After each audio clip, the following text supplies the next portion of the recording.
حلال رزق اور حضرت امام احمد بن جبل رحمۃ اللہ علیہ کا واقعہ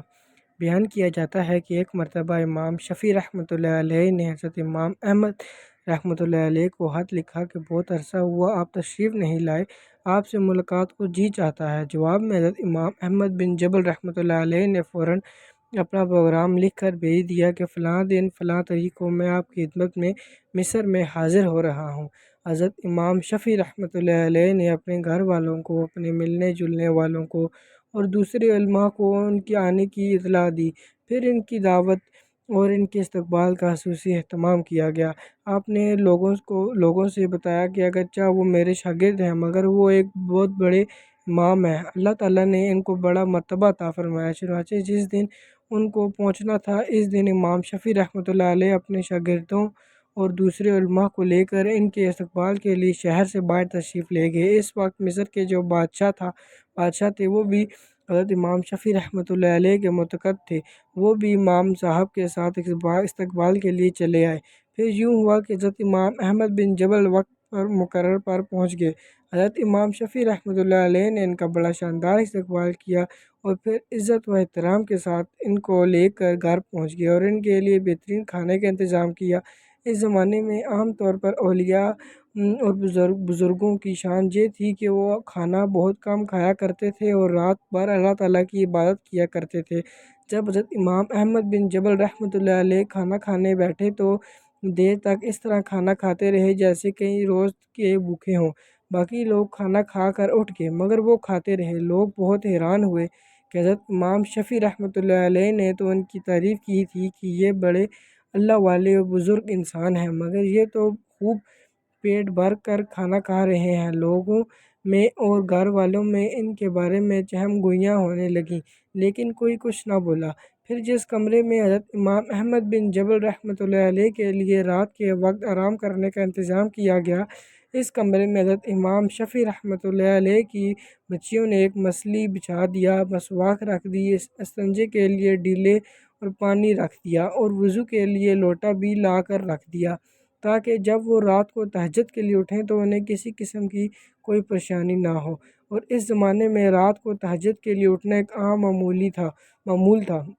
اللہ تعالیٰ بچائے کہ آج ہمارے زمانے میں یہ افسوسناک ماحول ہو گیا ہے کہ صبح 8 بجے اور 9 بجے اٹھنا ہمارا عام معمول بن چکا ہے اور کئی لوگ تو اس سے بھی تاخیر سے اٹھتے ہیں۔ اور جو علماء اور صالح لوگ تھے وہ تو رات بھر عبادت کیا کرتے تھے۔ اللہ تعالیٰ ہم سب کو بھی تہجد پڑھنے کی توفیق عطا فرمائے، آمین۔ بہرحال حضرت امام احمد بن جبل رحمۃ اللہ علیہ نے رات کو اس کمرے میں آرام کیا اور صبح اٹھ کر فجر کی نماز پڑھنے چلے گئے۔ جیسے ہی وہ نماز کے لیے نکلے تو حضرت امام شفیع رحمۃ اللہ علیہ کی بچیاں اس کمرے میں آ گئیں تو وہاں دیکھتی ہیں کہ پانی کا لوٹا ویسے کا ویسا پانی سے بھرا ہوا ہے، نہ مسواک استعمال ہوئی، نہ ڈیلے استعمال ہوئے اور نہ وضو کے لیے پانی استعمال ہوا، سب کچھ جیسا تھا ویسے کا ہی ویسا رکھا تھا۔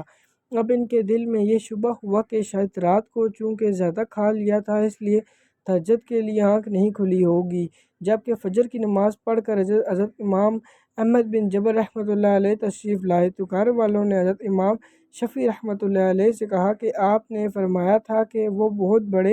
تو بہت بڑے اللہ والے اور بہت بڑے بزرگ ہیں مگر رات کو انہوں نے کھانا بھی خوب کھایا۔ رات کو ہم نے ان کو وضو اور استنجے کے لیے پانی اور ڈیلے رکھے تھے، وہ بھی استعمال نہیں ہوئے۔ معلوم ہوا کہ رات کو تہجد کی نماز بھی نہیں پڑھی۔ اب حضرت امام شفیع رحمۃ اللہ علیہ کو بھی تشویش ہوئی، لہٰذا انہوں نے حضرت امام احمد بن جبل رحمۃ اللہ علیہ کو بلایا اور تنہائی میں لے جا کر ان سے پوچھا کہ اس طرح کی باتیں سننے میں آ رہی ہیں کہ آپ نے کھانا بھی غیر معمولی طور پر کچھ زیادہ کھا لیا اور جس کمرے میں آپ کے لیے سونے کا انتظام کیا گیا تھا اس کمرے میں آخری شب میں استعمال کے لیے جو چیزیں رکھی گئی تھیں وہ بھی استعمال میں نہیں آئیں، کیا بات ہوئی؟ آپ پہلے تو ایسے نہیں تھے، کیا یہاں سے جانے کے بعد آپ کے مزاج میں کچھ تبدیلیاں آ گئیں؟ حضرت امام احمد بن جبل رحمۃ اللہ علیہ نے فرمایا کہ حضرت میرے بارے میں جو باتیں ہو رہی ہیں وہ درست نہیں ہیں، بلکہ بات کچھ اور ہے۔ بات دراصل یہ ہے کہ میں جس وقت کھانا کھانے کے لیے آپ کے دسترخواں پر پہنچا اور جس وقت میں نے اس کمرے میں قدم رکھا تو میں نے دیکھا کہ اس کھانے کے حلال اور طیب ہونے کی وجہ سے وہ کمرہ نور سے چک و چند ہو رہا ہے، اور یہ دیکھا کہ آسمان سے لے کر اس دسترخوان تک نور کی بارش ہو رہی ہے۔ جب میں نے یہ صورتحال دیکھی تو میں نے سوچا کہ شاید اس سے زیادہ حلال اور طیب کھانا مجھے زندگی میں نہیں ملے گا، لہٰذا جتنا بھی زیادہ سے زیادہ اس کو کھایا جا سکتا ہے کھا لیا، اس لیے کہ اس کھانے کا ذرہ ذرہ ایمان کو، دل کو روشن کرنے والا ہے۔ الحمدللہ میں نے اس کا اثر محسوس کیا کیونکہ کھانا کھانے کے بعد نہ تو مجھے بدہضمی ہوئی اور نہ مجھے کوئی تکلیف ہوئی۔ پھر کھانا کھانے کے بعد عشاء کی نماز سے فارغ ہو کر جب میں اس کمرے میں پہنچا جہاں آپ نے میرے لیے آرام کا انتظام کیا تھا، وہاں جا کر تو میری حالت ہی بدلی ہوئی تھی، اور سونے کو آرام کرنے کو میری طبیعت چاہ ہی نہیں رہی تھی۔ اگرچہ میں سفر کر کے آیا تھا، مگر اس کھانے میں اتنی غذائیت اور توانائی تھی کہ میرے تھکان بھی ختم ہو گئی اور سستی بھی جاتی رہی، اور جب میں سونے کے لیے لیٹا تو مجھے نیند نہ آئی، لہٰذا میں لیٹا رہا اور لیٹے لیٹے قرآن و حدیث میں غور کرتا رہا، حتیٰ کہ پوری رات غور و فکر کرتا گزر گئی۔ اسی رات میں نے قرآن و حدیث سے 100 مسائل کا حل تلاش کر لیا، اور وہ مسائل ایسے تھے جو اس سے پہلے کبھی میرے ذہن میں نہ آئے ہوں اور نہ اس کی طرف میرا کبھی خیال گیا ہو، لیکن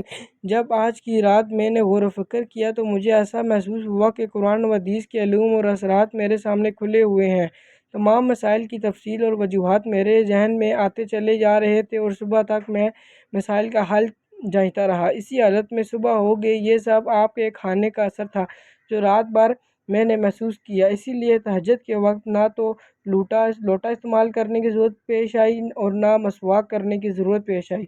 اور وہی عشاء کا وضو میرے لیے فجر میں کام آیا۔ یہ سن کر حضرت امام شفیع رحمۃ اللہ علیہ نے پھر اپنے گھر والوں کو حقیقت حال بتائی، اور جو لوگ ان کے بارے میں غلط قسم کے باتیں کر رہے تھے ان سے کہا کہ تم نے ان کی شان میں گستاخی کی ہے، لہٰذا ان سے معافی مانگو۔